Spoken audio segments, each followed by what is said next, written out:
I think we can all agree on the fact that there are no quick fixes to the challenges of fighting stigma surrounding the treatment of mental illness.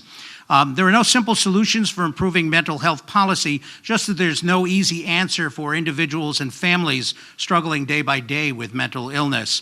And obviously, with the events of this week, I think we probably have a steeper climb to get to a better place. But we all do know that the status quo is not acceptable. There is a time when, this is certainly a time when people who care about these issues must join together for serious discussion and work hard to craft improvements and ensure that they will not be ignored. That requires stimulating thought with fresh perspective and understanding to find common ground and to build broader partnerships and coalitions that strengthen the resolve for change. It's our hope that this program will actually spark ideas and discussion, debate, relationship building especially, and simply be the beginning of a process to bring people and groups together to better advance the opportunity to embrace hope. We again thank you for being part of this initial effort. To help provide some perspective about the challenges of stigma and how to confront them, we're honored to have with us a guest who has spent his career with this and many other big picture issues of the healthcare system. Dr. Herbert Pardes has made a lasting mark in so many different areas. His career is no doubt familiar to most of you, and I won't take the time to present his whole resume because we'd be here for a while, and I'm sure you'd probably prefer to hear his insights. But I think it's fair to say that he has had a singularly significant impact in the mental health field. And for this reason, we're very grateful that he's taken the time to join us this evening and to share his perspective and wisdom. So please join me in welcoming Dr. Herbert Pardes.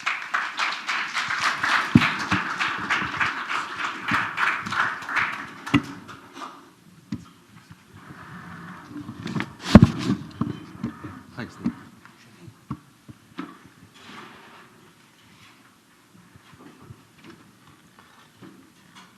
Well, all I have to say is this is the right way to have a conference. You sit down, you have nice food, you have nice friends, you have people who've been working this field for God knows how many years. So thank you, and let's see if we can offer this as a prototype for all other kinds of places to do the very same thing. And anyway, I want to thank all of you because constituents interested in this issue and doing something about it is critical. Well, I had prepared a presentation a week or two ago and was ready to talk about some things, which I will, but who could have anticipated the extraordinary events of the last 48 hours? In the world of hard to believe, this is as hard to believe as one can imagine. We don't know the policies of the incoming administration, who the people are who will be the staff, or the people who will be in healthcare in the government, what their policies will be. We haven't heard from the new president really very much about details of much and very little about healthcare. Having said that, my feeling is that there are a number of issues of consequence that make the attention to mental health care compelling. And let me just mention some of them to you. The suicide rate of both citizens and veterans is continuing to rise. Second, the frequency of horrendous examples of violence, which often unfortunately involve offenders with mental health problems, has become a repeated tragedy, not only in our country, but all over the world. Third, the World Health Organization has identified mental health as probably the most important health area that needs attention. Fourth, mental health professionals and economists examining reimbursement find that when you have a psychiatric condition accompanying a medical condition, that the cost of care is amongst the highest of any aspect of health care. Fifth, the ever-increasing number of veterans coming home, not just the suicides, but with serious psychiatric illnesses like post-traumatic stress disorder and all sorts of other psychiatric disorders, is alarming. Sixth, the vast number of psychiatric patients inappropriately being in the criminal justice system rather than in treatment systems is of great concern. And seventh, the number of tragic situations for people around the world in these terrible, strife-torn areas is just disturbing in the extreme. Now, I don't have to belabor, I'm sure to you, the fact that mental health has always taken a kind of a low priority when people look at health issues. Years ago, when I was at the National Institute of Mental Health, I was there from 78 to 84 when Carter was president and Reagan followed. I had three years of both. I was the director of the Institute at the time. We tried to press for absolute equality in the ways non-psychiatric medical treatments and psychiatric treatments are reimbursed. And we had an increasing argument with leaders in the Department of Health and Human Services of the United States and also government people. I just comment for what it's worth that one official in what used to be HCFA and now is CMS was concerned about the costs if we really made mental health equal in reimbursement to other areas. And I decided to ask her if she thought that millions of people out there were just waiting, since they were on Medicare, to be able to start their psychoanalysis as soon as she gave the signal. Well, we've made progress. That's one of the things. I tell you something, that my first contact with mental health was in college. And I went on a road trip to a state hospital. And what I saw was a room with only two things in it: a naked man and his feces smeared all around the wall. That's about early 1950s. Also, I think we are seeing some progress, certainly in the Obama administration, because they've indicated they're concerned about mental health in general in a variety of ways. On March 26th of this year, President Obama established the White House Task Force on Mental Health Parity. And parity is critical. It's amazing how many times we think we've won a victory only to find that there's some undermining of that very victory with regard to parity. The task force was charged with reviewing how parity is being implemented and making recommendations for improvements of mental health and substance disorder patients, which would ensure that they no longer experience discrimination in access to care. The American Psychiatric Association has clearly made noise about the violations of parity that are unfortunately too widespread within the healthcare community. The federal government, in its pursuit of a fair policy for people affected with psychiatric illness, has been, according to the White House, aiming to eliminate things like restrictions on mental health and substance abuse coverage, like payers implementing annual visits, higher co-payments, or different rules on how mental health care is managed, such as frequent pre-authorization requirements or medical necessity reviews. It's amazing how enterprising and remarkable some of our opponents are in finding ways of blocking good mental health care. The government's asserted that it is particularly focused on these kinds of issues if similar restrictions are not also placed on medical and surgical benefits. The task force announced a series of actions to deal with this noxious problem of parity. And this was reported on October 27th by Saul Levin, who is the medical director of the American Psychiatric Association. First, the task force said CMS will award $9.3 million to various states to help enforce parity protections. Second, they're releasing a beta version of a new parity website to help consumers find the appropriate federal or state agency to assist with their parity complaints, appeals, and other actions. Third, they are releasing a consumer guide to disclosure rights, making the most of your mental health and substance abuse benefits. Fourth, the Department of Labor announced it will release annual data on closed federal parity investigations. They're done already, and report on the findings, including the violations that were cited.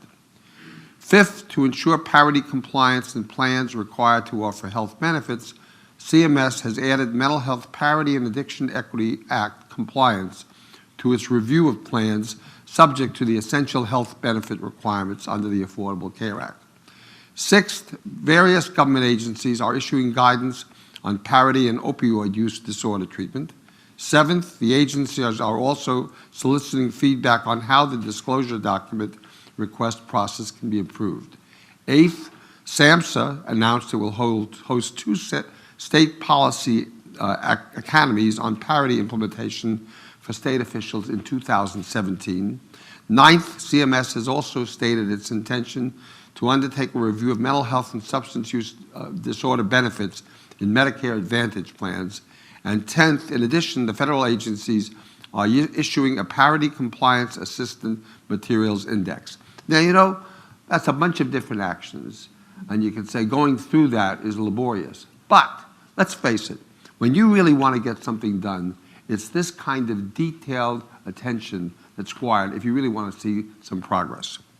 There are a host of other specific actions the task force cited in making their recommendations, and one which I think is particularly interesting is the intention to eliminate the lifetime day limit on Medicare Part A treatment in psychiatric hospitals. A related consequence is the fact that the APA has been effective in getting support for collaborative care management service codes because that should foster what is a general trend today of trying to get team efforts, collaborative efforts, which will more likely guarantee a given patient a better outcome. This fits with a general movement of integrating primary care and mental health care to get more providers. We don't have enough providers to give care and to also reduce the cost of care. And I think the APA and Saul Levin, as his leader, deserves our congratulations for producing all this. Ironically, however, the announcement says that these recommendations are subject to future budget and policy deliberations. Who knew, you know? Now, whoever wrote that announcement had no reason to believe that they would be facing what promises to be a full-scale look at enormous areas of government activity and policy. The new Trump administration has stated it intends to eliminate Obamacare. They're interested in reducing regulations. I would say, to some degree, that may be positive. They're interested in reducing costs. They appear also interested in paying much greater attention to market forces. The questions being asked as people watch, even only 2 days after the election, are obvious. They include, what will they have as their early priorities? What are their policies? How will this affect the recent actions I've been describing? And who will they appoint to carry out all these intentions? President-elect Donald Trump has indicated he does not want to see Medicare cut. However, Medicaid, I think you heard some reference to it already, is another issue, and I think all of us believe, it's at risk. There have been discussions by Republican officials that suggest that changes in the way Medicaid monies are administered and transmitted to states and recipients are in the realm of the possible. Important is the recognition, however. Let's be clear. I'm sure probably everybody in this room recognizes it. When you look at where the money comes to support people who are not necessarily financially comfortable to get mental health services, what's there in Medicaid is absolutely critical. Now, we can only speculate at the moment. One critical question is whether the new administration will recognize, as the Obama administration did, and incidentally, just to be clear, let's not assume that the only ones reluctant to make these moves have been Republican administrations. Sometimes it's been Democratic administrations as well. But how will the new administration realize that mental health area is an area that needs attention and fairer and more equitable support than has been true in previous years? The APA statement also says that together these steps build on the ongoing work of the Obama administration to make the mental health the treatment of mental health and substance abuse disorders a priority. They noted that the ACA ended insurance discrimination based on pre-existing conditions, including mental health and substance use disorders. I think that's one of the very positive policies that was put in place not too long ago. It would be great to retain that policy. The ACA also expanded Medicaid to millions of additional Americans, improving coverage for mental health care and substance abuse treatment. For mental health, the new administration's stance on these very issues are of great importance. In addition, the Obama administration issued final regulations providing parity protections to individuals covered through the employer market, through individual insurance markets, to people covered through Medicaid managed care organizations, to the Children's Health Insurance Program, and to service members and their families covered through TRICARE. Dr. Levin's announcement includes a statement that APA believes the country is making significant progress in expanding mental health and substance abuse disorder coverage and parity protections for millions of Americans. Now, I stress all this because over the years, mental health advocates, as I'm sure there were scars on all of your bodies over the years, have enjoyed a continuing conflict with health policy people and sometimes with the government in their attempts to ensure that private payers see to it that good mental health care is available. I believe, given the 7 major developments which I presented at the beginning of my talk, we are seeing signs of a widely shared, and this is important, somewhat bipartisan view that there is a need for greater attention and effort to create a culture in which mental health treatment is recognized as being as important as any other treatment, is made available, and access is assured. And whatever it took of those 7 forces, whether what finally got people's attention were these terrible killings by psychiatrically ill people, I'm very happy to see we have a broader constituency. It's not just one party. Given the change in government that's been voted on by the American people in the last couple of days, and the fact that the President-elect Donald Trump has not been inclined to talk in great detail on policy issues, including those in health, aside from their intention to eliminate the Obamacare program, we have great reason to be concerned that some of the good intentions and actions of the Obama administration toward mental health may be threatened, but that still remains to be seen.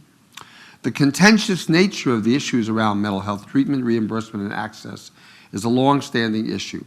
One positive note is, as I mentioned, the fact that, and I think you've mentioned I saw some of the writings, that some of the recent interest in mental health, and one of the bills was really sponsored by Republican people taking the lead.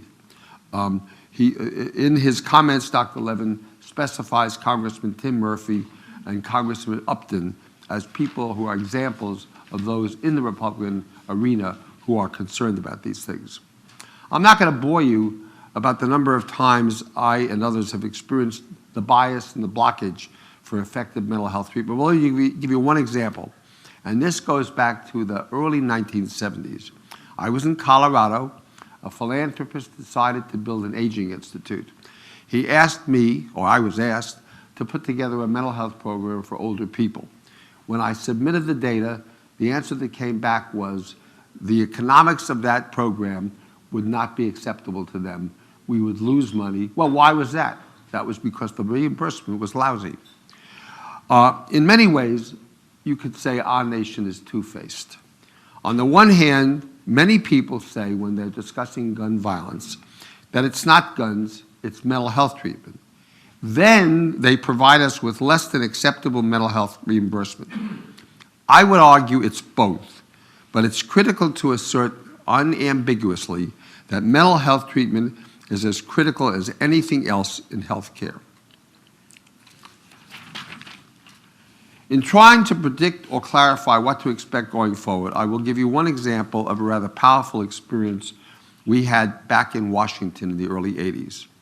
At the time, the Carter administration lost the election to the Reagan administration. I don't know how many, there's some gray hair around the room, but I don't know how many of you people remember the Mental Health Systems Act. That was an act produced by the Carter administration, and what we were trying to do is bring services to underserved populations. What did that mean? It meant minorities, it meant children, it meant elderly, it meant people who had psychiatric problems in medical centers. In came the Reagan administration. David Stockman was the head of the Office of Management and Budget.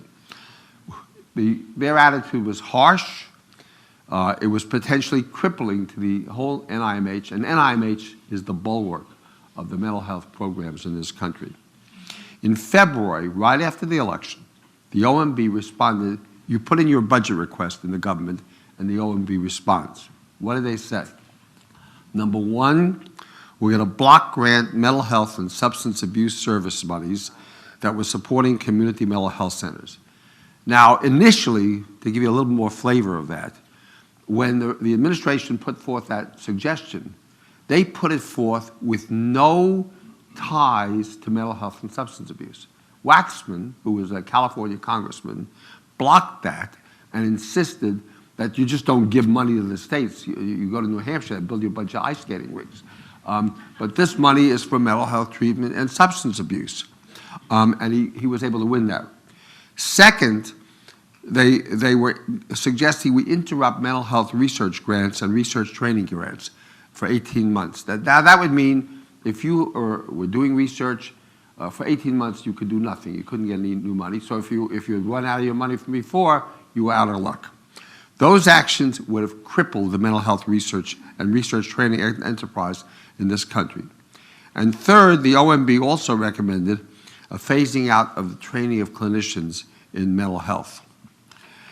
In the dialogue we then had, those of us who were in government, between us and the new administration, we recognized that in the research arena, the OMB was particularly negative on what they call social research.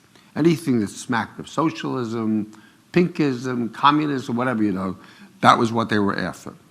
And they told me that they would be very happy to define social research. I said, why do you let us define it? We defined it in such a way that we narrowed the loss to about $9 million. Now, the block granting of the service money was non-negotiable. We were told, the Institute directors, alcohol, drug, and I was mental health, don't talk about that because we're not interested in any negotiations on that. We were able to agree on this $9 million cut. We did so in a way as to protect major research in mental health and substance abuse. Subsequently, when we understood their interest, that they were interested, they were positive about what? About biological research, about brain research, and it was fortuitous. One of our grantees won the Nobel Prize for showing that the left and right brain hemispheres are different. Another won the Lasker Award, was another major award for developing the PET scanner.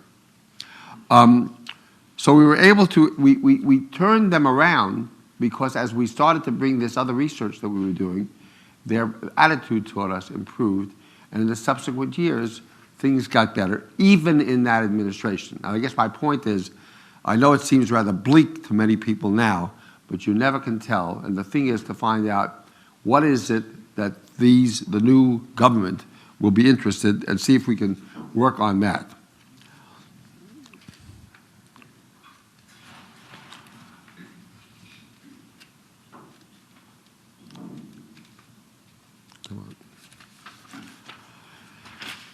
Now, having said all of that, mental health treatment facilities around the country are not doing that well. The Cedars-Sinai Psychiatric Hospital Unit in Los Angeles just closed. In Long Island, the Northwell Health System has indicated its desire to cut the number of psychiatric beds it has. In Manhattan, the Sinai Hospital has had a substantial, which has been a substantial resource for psychiatric care, as reducing their psychiatric beds. In addition, we're seeing a squeeze on monies coming to mental health. What's called the Delivery System Reform Incentive Payment, or DSRIP, has as one of its clauses that mental health treatment through Medicaid will be reduced by 25%. And I can tell you, since I'm in the middle of it, when hospitals doing psychiatric care in the state try to get a reasonable Medicaid rate to at least break even, they meet tremendous opposition from budgeteers and other policy directors. Now, the reason is clear. if you talk to hospital leaders, they will tell you that if they have a mental health unit, and there's some other units like that also, pediatric units and a few others, they lose money. And as money gets tighter, they want to replace losing services with regard to money and replace them with services that make money for them. So I think the time has come, and partly because there are all these forces which get attention from not just the usual group of activists, many of us in this room, on the Democratic side who are making noise about it, but other people are concerned too. If you really think that you want better mental health treatment in order to prevent these horrible incidents of people killing each other, killing other people indiscriminately, then, and you think that it's not guns, I think it's guns and mental health, as I said, but you better do something about mental health. And frankly, 60 years at this, I feel a little bit tired of hearing these same arguments again. But just to say, my own attitude is, so if it'll take 20 more years, we'll continue to work on it. People should not yell and scream when they see these horrible, indiscriminate killings and then do nothing with regard to really making mental health treatment available. Similarly, you cannot view the tragedy of the returning veterans with minimal reaction. I suspect people around the room here have had experience or seen the veterans. It is horrible what they go through. They come back, you're in the middle of fighting the war and saving the world, and then you come back to what, We can't ignore the increase in suicide. It's in the civilian populations, and it's not just older people, elderly, it's young people. We're seeing suicides pervasively. And suicides, as numbers in terms of percentage of deaths, are exceeding deaths that come from traffic accidents and other things like this. And we shouldn't be comfortable. If you've ever seen Judge Steve Leifman, who works down in Florida, is a spectacular man who's been working on trying to help this business of the criminalization and imprisonment of psychiatric patients. If you ever see his slides, loaded with psychiatric patients in rooms that look like 1920. We know if you provide appropriate mental health care, often integrated with primary care, you can cut costs. The World Health Organization has it right. Mental health is and should be at the top of the list in terms of needs for health care. It is time once and for all that this country moves forward and does something about it. I was happy to hear the comments about getting the various entities and groups of people concerned about to really come and collaborate in this effort. We've made advances. Treatments are better. That doesn't mean we're there, but they're better. We can do more for people. Examples like that of Shirlane McRae's efforts in New York to try to provide as much mental health treatment as possible are commendable. So having been involved for these 60 years, it seems to me the time has come to take the big steps, regardless what administration we're dealing with, which will make mental health a valued and available treatment. We've got to push to make it accessible to everyone who needs it. We've got to make sure the quality is as high as possible. We've got to push to make the reimbursement appropriate so treatment can be provided. We hear that our new administration is a change agent. They want to change things. Okay, let's suggest that mental health would be a great place to start. Thank you very much.